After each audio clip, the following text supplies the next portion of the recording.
Mga kababayan ko,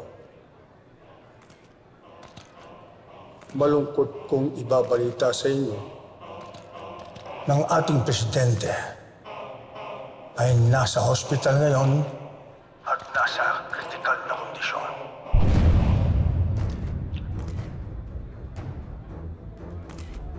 Nababalita ay ang ating vice-presidente na si Miguel Rosales ay pumanaw na.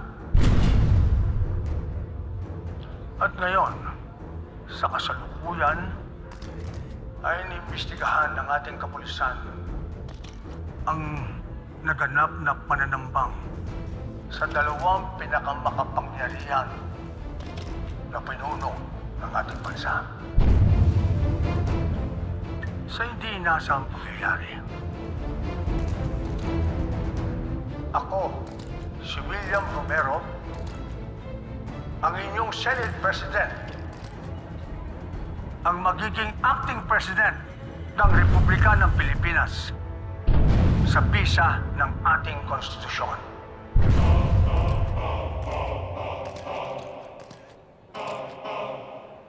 Hindi ko pinangarap na maging Pangulo ng Pilipinas. Ang importante ngayon sa akin ang seguridad ng ating bansa at ang hamon na haharapin natin.